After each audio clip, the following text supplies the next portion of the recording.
September 16th, 1997. They wanted to create an ideal race, free from mental illness and antisocial behavior. They tried to purify society, to get away everything that was ugly, unclean, sick, problematic. Teenagers were sterilized because of their problems in their school or because of their rebellion behavior. Tens of thousands of forced sterilizations were carried out in Sweden in the name of building a better society. Could you imagine the amount of anger, sorrow, and trauma which has been hidden in this society? Tonight, the secret shame, the dark side of the social welfare state. From ABC News, this is Nightline. Reporting from Washington, Ted Koppel. In a frightening, if memorable, Supreme Court ruling 70 years ago, one of the giants of the American justice system, Oliver Wendell Holmes, offered the following opinion on compulsory sterilization. He was writing about those deemed mentally unfit.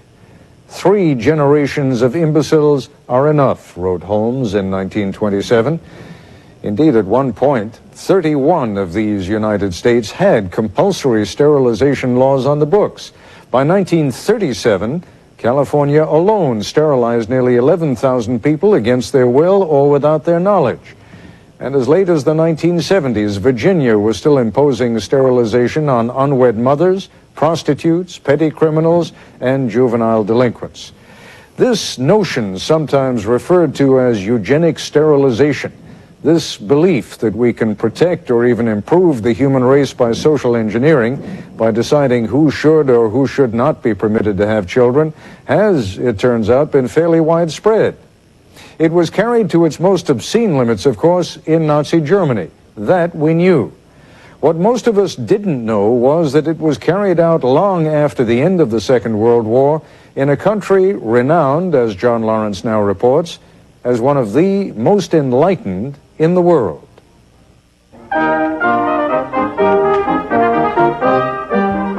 Beautiful, peaceful, benevolent Sweden.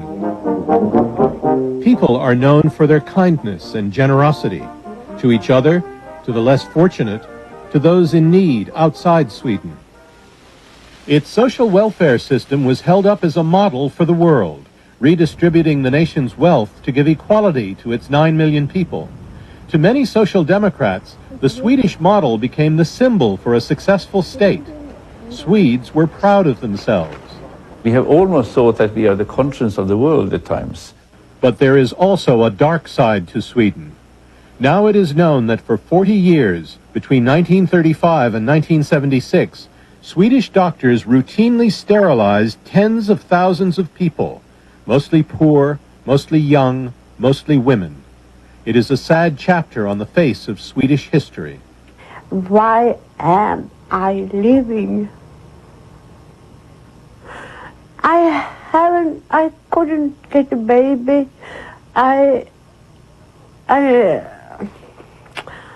What was a life without baby?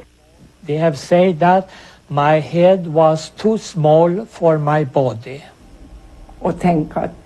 It was terrible to think that they would sterilize me. It all started here at the University of Uppsala. In 1922, Sweden became the first country in the world to set up its own government agency for the study of eugenics, the theory that illnesses and even behavior are passed on from parents to children. They called it the Swedish Institute for Race Biology. It was a period of radical change in Sweden, as in the rest of Europe. Social democrats came to power and set out to create a utopian welfare state for the modern age. The problem was there were too many Swedes with mental illnesses and too little money to care for them. They found very early that there are so many mentally retarded and other people, weak people, if you want so. And their welfare program couldn't cover all of them. So they cut off the tail and said, we have to do something special for these people. The something special was sterilization. In a parliamentary debate that led to the law on sterilization, a leading Social Democrat declared, "We are lucky to have a race which is as yet fairly unspoiled, a race which is the bearer of very high and very good qualities." Everybody wants to have nice, well-shaped children who will do well in school. Everybody dreams of a better future. And the basic project of the sterilization business was to change man into a better person. Medical science provided the theories behind it. It was the spirit prevalent in Europe at the time, with a rigid exercise of authority and a political belief in progress that would abolish poverty and destitution. The Institute for Race Biology identified physical characteristics judged to be the Swedish ideal. They also identified those seen by some as less desirable, including gypsies, Jews, criminals, and the insane. It had its influence on similar research being conducted in Germany. In Germany, they went further. They actually killed people rather than just preventing them from having children. In 1934, Sweden passed a law which provided for the sterilization of people suffering from mental illness. In 1941, the law was widened to include those who led what was called an antisocial way of life. First you say you do, and then you don't, and then you say... As a teenager, Carl Erik Flack was rebellious. He liked to listen to jazz, which was discouraged by the state. He did not get along with his mother. In 1940, he was sent to a reform school for what a doctor told him would be a 3-month stay. 3.5 years later, Carl Erik was given a choice. The rector, the chief of the school, present this operation paper. What did he tell you? I must arrange this sterilization operation before I get out of the school, before I be free from the school. Carl Erik was told that if he did not sign the paper, he would have to stay in the school until he was 21. He signed. He went on to become a merchant sailor. He married twice without telling either wife he was sterile. His second wife left abruptly when a Swedish newspaper revealed his secret. I have two sides of the life. One life to see the world and visiting some nice girl in the harbor towns. But of course it was not the same thing as to meet a serious girl with to get married and family together with. That was impossible for you. Yes, of course. Did you want to have a family? Yes, of course. 17 years ago, at the age of 53, Carl Erik married a third time and adopted 2 children. He finally got his family. By all accounts, he is a good father. Och Johan Torstensson hette programledaren. In a Swedish radio documentary in 1990, Bosse Lindquist interviewed about 20 victims of the sterilization program. Most of them have been orphaned. Most of them were very young. Most of them were women. They had been rebellious when they were in an orphanage or in an institution. They had perhaps stolen apples in a farmer's backyard, or they had tried to escape. We are not talking about young people. I mean, they were 12, 16, 17. 63,000 in all over a period of 40 years. Sweden, with its strong moral conscience, is only now beginning to consider the consequences. More of John Lawrence's report in a moment. This is ABC News Nightline, brought to you by Maytag.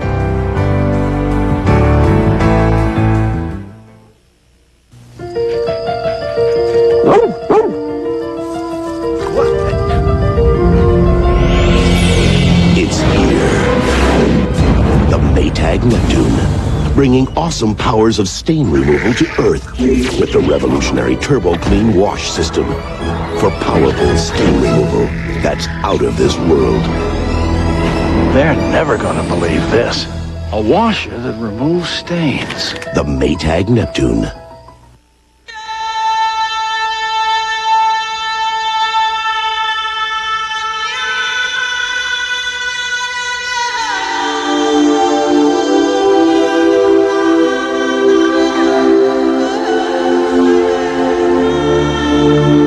It is perhaps our most impressive safety advance ever. A Volvo that can save your soul. Introducing the all-wheel drive cross-country from Volvo. From midwives to acupuncture, what HMOs are willing to pay for to get your business. You're changing healthcare on ABC's World News Tonight with Peter Jennings tomorrow. I'm Ann Holt. And I'm Reba McIntyre. Education has always been a big part of my life. My grandmother and mother were both teachers. Now I'm teaming up with News 2 to teach you about schools now. Middle Tennessee School Kids are selling these Schools Now coupon books. For a $12 donation, you'll get more than $3,000 worth of savings on everything from gas to clothes. Plus, you'll help our schools buy needed books, computers, and supplies. So look for the Schools Now coupon book. It's a great deal for you and your kids. Dairy Queen has been filling my head with all kinds of Blizzard and Breeze flavors. Because DQ's been filling Blizzard and Breeze flavors with all kinds of treats. Like Oreo cookies, Peak candy pieces, M&M's chocolate candies, Butterfinger, and Reese's peanut butter cups. And with all Blizzard and Breeze flavors and sizes on sale, starting at $1.39, life is definitely getting sweeter. For hot eats, cool treats, think DQ.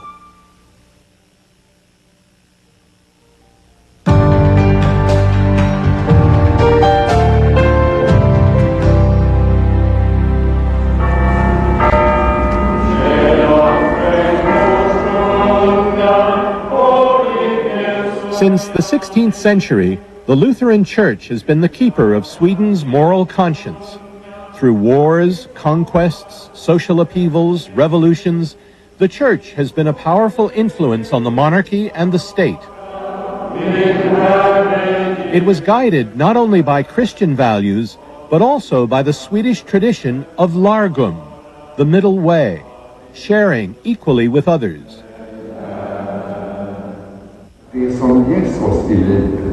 Earlier this century, the Church was part of Sweden's program to sterilize the poor, sick, and weaker members of society. Today, sterilization is seen as the antithesis of largum. Well, it's a surprise that this can be true, and it's a shock and even shame, especially since we understand it's special to Sweden or a few other countries. Why are you shocked? The big figures. We never thought it was such an amount of people. And shamed? Yes, well, the question is, it's a matter of human value. And we have, I mean, nowadays we are very keen to uphold human values and human rights. And we see that this has been violated. These acts were barbaric. We should call things by their right name. Today, we, of course, strongly condemn these acts, and they can never be defended. Details of just how barbaric it was are now being exposed. Deep underground, behind a series of locked doors, in these vaults, are the records of people who were sterilized. These are the archives of the Swedish National Board of Health and Welfare.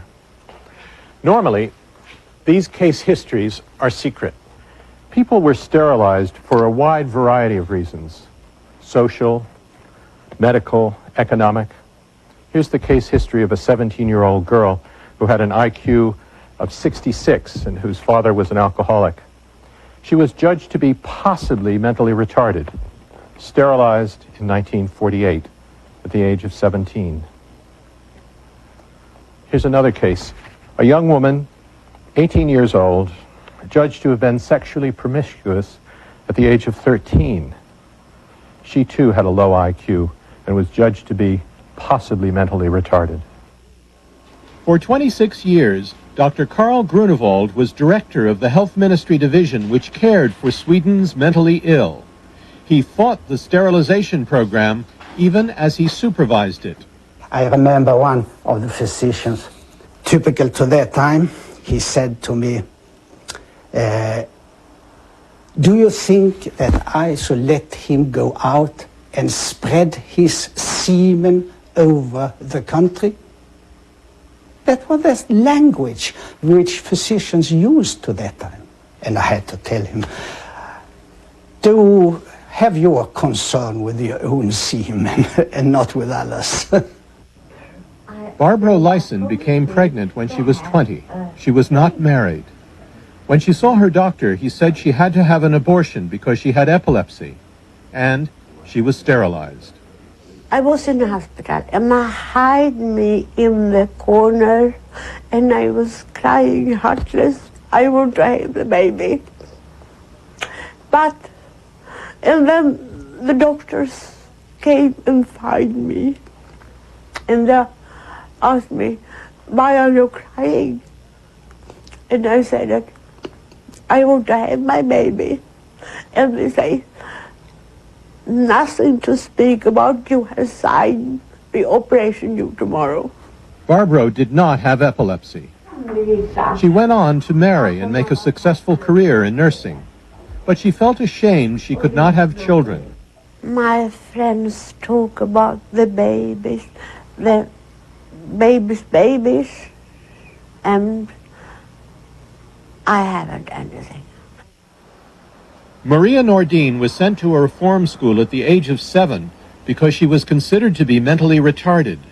In fact, she did poorly at school because she couldn't see properly and needed glasses. At the age of 17, Maria was told she was too stupid to have children and was sterilized. It was a terrible thing they did to me. It was brutal, cruel. It is the worst thing that could happen to a person. It is disgusting, horrific.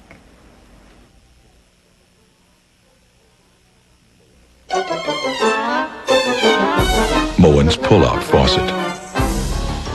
Few things in life can outmaneuver or outlast it. The One Touch by Moen. Buy it for looks. Buy it for life. Neutrogena T-Gel Dandruff Shampoo. Recommended #1 by dermatologists. It works. Handles any type of dandruff symptom from mild to severe. Controlling dandruff and other itchy, flaky scalp conditions. Neutrogena T-Gel Shampoo. We are confident in who we are. I should listen to my heart. I will find something good in someone I don't like. I like to give something back. Every day. I'll be a better friend. Every day. I'm going to tell the truth every day. Spend more time with my kids. Every day.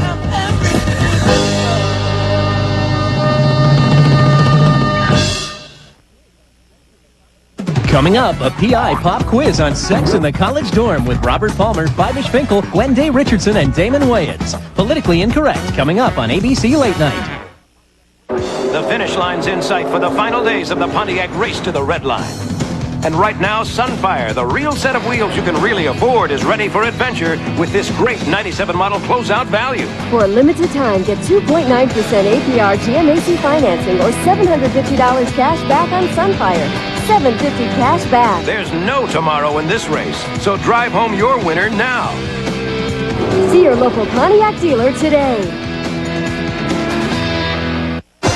We're Just Trippy, the world's largest athletic shoe store, and it's time for our biggest clothing sale of the year. The 50% off clothing sale. Warm-ups, jackets, selected caps, jerseys, t-shirts, shorts, and more. 50% off. Names like Reebok, No Fear, Adidas, Timberland, Fila, Logo Athletic, Wilson, and Starter. 50% off. College and pro, we've got your favorite jackets and jerseys. All 50% off. And all shoes are on sale, too. The 50% off sale. This week at Just Trippy, where the 13th pair is free. I'm Ann Holt. And I'm Reba McEntire. Education has always been a big part of my life. My grandmother and mother were both teachers. Now I'm teaming up with News 2 to teach you about Schools Now. Middle Tennessee School Kids is selling these Schools Now coupon books. For a $12 donation, you'll get more than $3,000 worth of savings on everything from gas to clothes. Plus, you'll help our schools buy needed books, computers, and supplies. So look for the Schools Now coupon book. It's a great deal for you and your kids.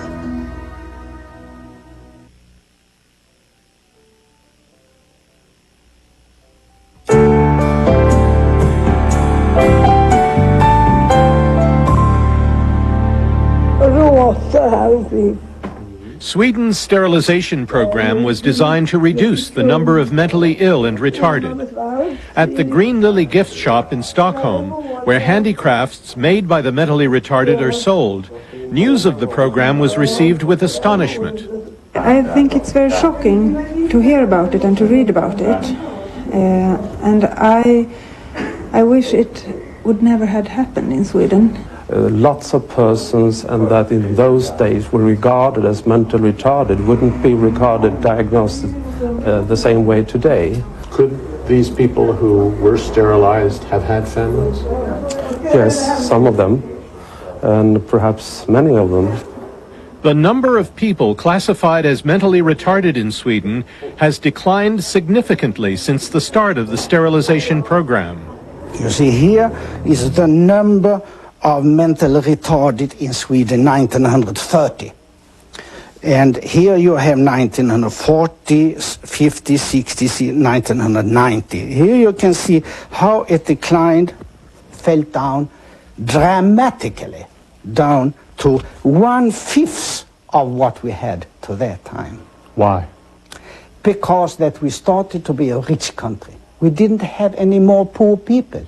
Small children were stimulated, they were given right nourishment, they had less diseases which we could measure, and we had a quite new generation of children.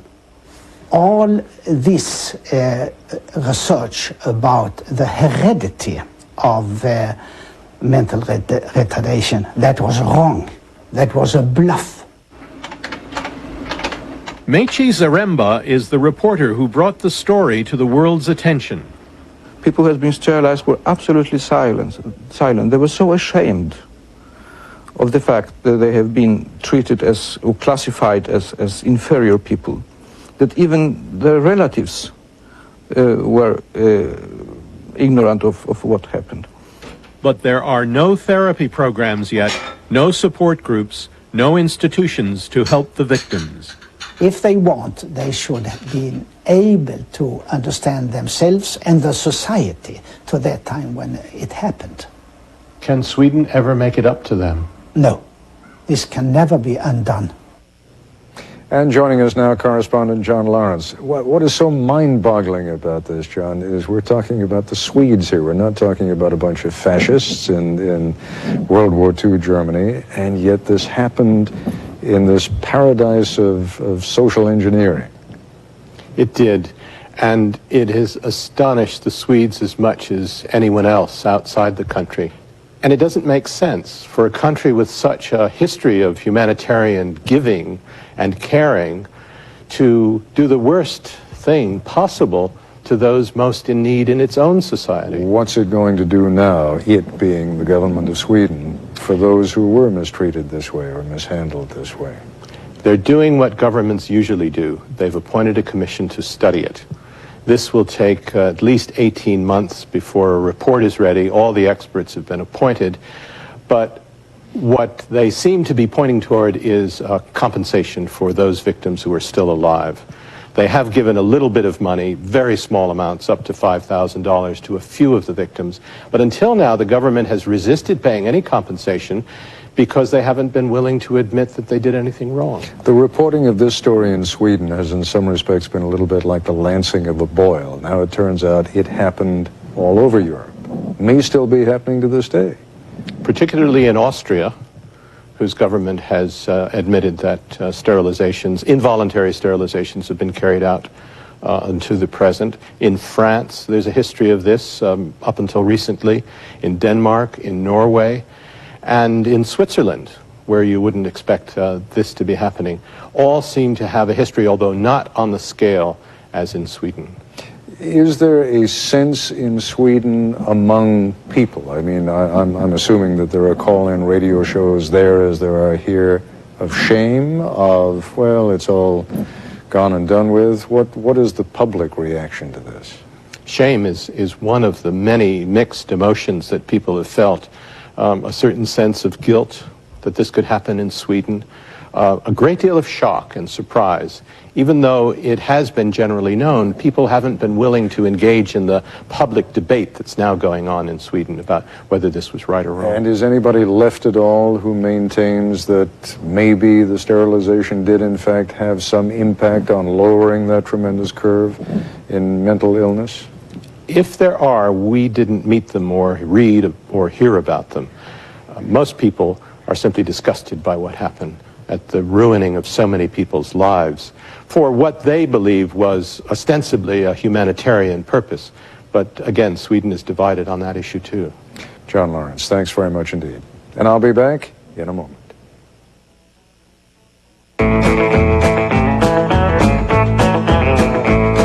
Every Saturday, Mama gives Dad a chore, and he plops me in the back of his 4x4. But this fateful day, with just milk to buy, there was me, the M class, and yep, the big guy. He's big, he's bad, he's my dad.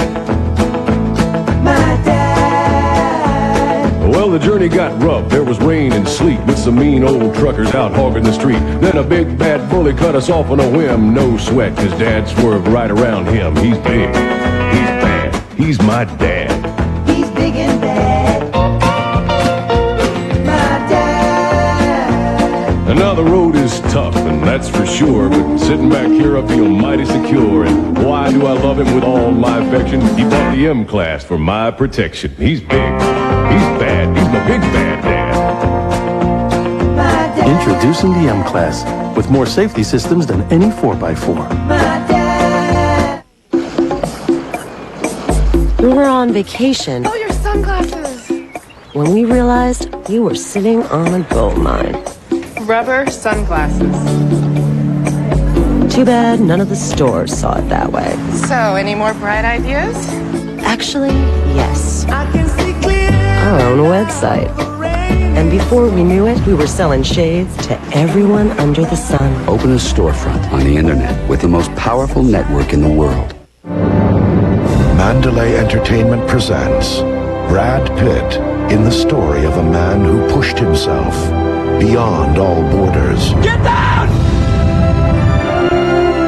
Tested himself beyond all limits and found himself at the top of the world. 7 years in Tibet. Rated PG-13. Opens October 8th in select cities, October 10th everywhere. The best night in family comedy is back. ABC Premiere Tuesday begins with a special Tuesday Drew. Make that the first new Drew of the season. You know, holding a horn like that, you kind of look like the Partridge Family bus. Then it's a special home improvement and an explosive season premiere. Midlife crisis strikes the tool man, and you won't believe his major announcement. What about tool time? I'll just hand my tool belt down to Al. Have to add a few more notches. Then Richard Lewis and Kevin Nealon star in the show critics are already calling a hit, Hiller and Diller. The new ABC Tuesday in 1 week. Tomorrow on Good Morning America, he is the bodyguard who survived the accident that killed Princess Diana and 2 others. Now, as he regains consciousness and begins to speak, the latest on the investigation in Paris. That's our report for tonight. I'm Ted Koppel in Washington. For all of us here at ABC News, good night. Nightline is always on with abcnews.com, on the web or AOL.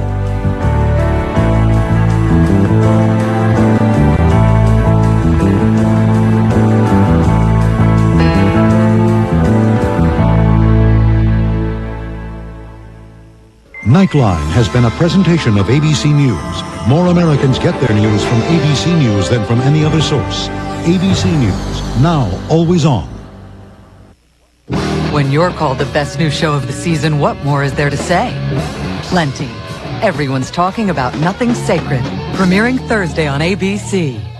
Wednesday, the black market in prescription drugs. Pharmacists caught in the act, buying medication off the street that could make you sick. A primetime investigation. ABC Wednesday. Stop. Don't pay retail prices for your computer needs. Come to the Computer Show and Sale Saturday and Sunday in Nashville. So you can't go to any other one place and find this many different products in one location. Single chip, full computer, Super VGA, CD-ROM. At the Computer Show and Sale this weekend. Millions in merchandise, lots of friendly help. Prices so low they blow the stores away. This Saturday and Sunday at Tennessee State Fairgrounds in Nashville. Storm Tracker 2000 exclusively on News 2. Far and away.